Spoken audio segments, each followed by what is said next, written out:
Abra sua Bíblia no livro de Mateus 8, versículo 23. Enquanto você procura, gostaria de agradecer a oportunidade que o apóstolo Fábio me concedeu de poder estar trazendo uma mensagem desse lindo ministério para todos vocês. Glória a Deus, glória a Deus. Em Mateus 8, 23, vai dizer o seguinte: E entrando ele no barco, seus discípulos o seguiram. E eis que no mar se levantou uma tempestade tão grande que o barco era coberto pelas ondas. Ele, porém, estava dormindo. E os seus discípulos, aproximando-se, o despertaram, dizendo: Senhor, salva-nos, que perecemos. E ele disse-lhes: Por que temeis, homens de pequena fé? Então, levantando-se, repreendeu os ventos e o mar, e seguiu-se uma grande bonança. E aqueles homens se maravilharam, dizendo: Que homem é este, que até o vento e o mar lhe obedecem? Amém? Igreja, eu acho essa mensagem muito linda, porque aqui vai nos dizer que Jesus ali entra no barco e eles vão para o meio do mar. Jesus acompanhado de seus discípulos. E a Bíblia vai dizer que no meio da viagem, Jesus acaba dormindo. E quando ele começa a dormir, a Bíblia fala que se levanta uma grande tempestade contra aquele barco. E os discípulos ficam apavorados, ficam desesperados. E já correm para acordar a Jesus. Senhor, Senhor, nos ajude porque a tempestade está complicada e a gente está com medo de morrer. E a Bíblia vai falar que quando ele acorda, ele repreende os seus discípulos e fala o seguinte: por que vocês estão com medo? Cadê a fé de vocês? E o erro que esses discípulos cometeram com Jesus dentro do barco é o mesmo erro que eu e você cometemos quase sempre. Porque quando se levanta um problema, quando se levanta uma tempestade contra a nossa vida, às vezes a gente acha que a gente está sozinho.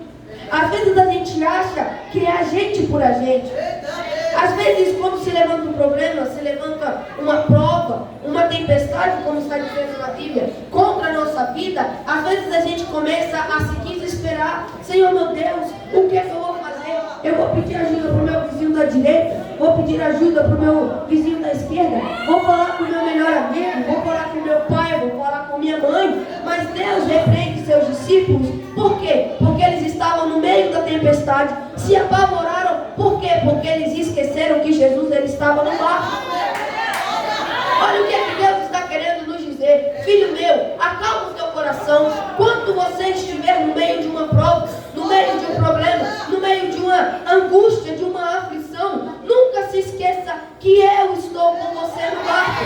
Filho, não esqueça que você não está sozinho. Essa luta, esse problema, essa dificuldade que você passa, eu não te abandonei. Eu estou com você.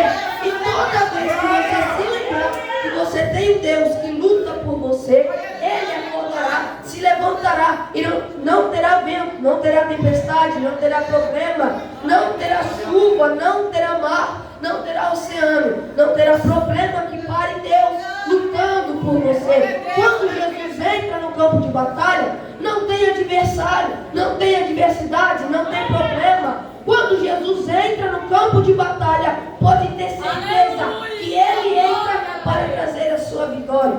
Amém? E aqui no início vai dizer que antes desses discípulos viverem um sobrenatural com Jesus, antes desses discípulos viajarem com Jesus, antes dos discípulos acordar Jesus, de Jesus repreender a tempestade, eles deram o primeiro passo. Qual foi o primeiro passo? Eles entraram no barco com Jesus. Pregador, como assim? Você quer viver o sobrenatural com Jesus? Você quer ver Deus fazendo o possível e o impossível na sua vida? Você quer ver Deus curar aquele seu parente que os médicos o desenganaram? Você quer ver? Primeiramente, entre no barco. Porque a Bíblia vai dizer que esses discípulos só viveram o sobrenatural com Jesus quando eles entraram no barco. Então olha o que Jesus está querendo te dizer. Como o irmão falou no início do culto, não existe quase crente, não viver o sobrenatural com Jesus, entra no barco com Ele e você verá a mão de Deus lutando a favor da sua vida. Beleza? Antes de encerrar e passar o microfone, eu gostaria de dizer para os irmãos e para as irmãs que eu tenho um canal no YouTube, se chama Davi Ser Uma Bênção. Posto vídeo sobre pregações, orações, e inclusive o meu pai está gravando esse culto. E se vocês quiserem reassisti-lo ou assistir alguma pregação ou alguma canção que teve nesse culto, vocês podem entrar lá. Davi Ser Uma Bênção. Amém? Assim eu agradeço. Gente, eu gosto de ver ele pregando. Eu gosto. Ele já pregou lá na igrejinha que a gente tinha lá em cima. Eu gosto. Ele era menorzinho.